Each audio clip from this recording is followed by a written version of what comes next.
Webafowethu ungizwe Mchunu egxeka ipromo kanjoko ke lapha ke ayenzile ke ayidedela lapha ke inkundleni zokuxhumana ke lapha kukhala ukuthi ungizwe Mchunu ke unjoke kade wafika emculweni kaMaskandi kufanele ngabe ke ipromo yakhe isezingeni eliphezulu kakhulu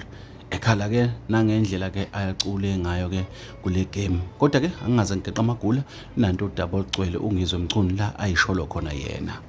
njengoba bafuna ukuyiconfirm lento abasolwa ngayo nanga sethu iqanda le Grootman ay bona umuntu oqucula amasimba kanjena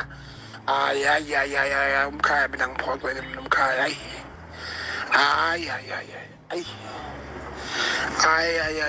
uthi akekho lo muntu odlala uKepetek lapha yabona nje ne music video yakhona into efile into low budget kade bafika emculweni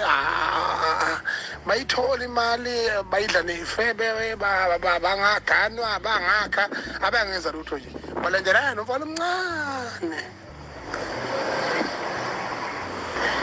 manje ngiyazi mina lento lena ngempela ukuthi isho ukuthini ngempela kukhona umuntu ongazocula umsangano kanje nofala bebeshaya into yomhlaba futhi yabona hayi futhi yabona ngeke hayi upoison lo owenze ofala lapho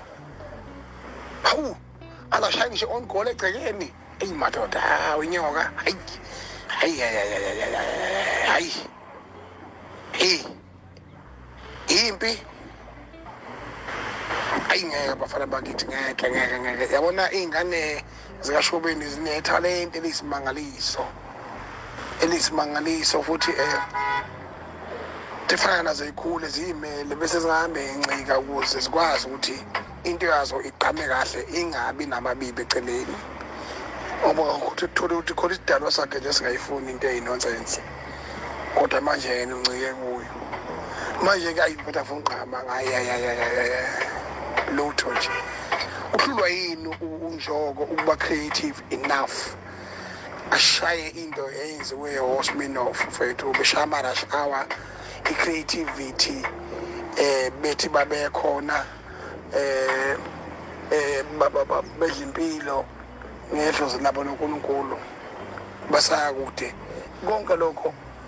liphi ipeni kubaculi iqanda le Grootman ayi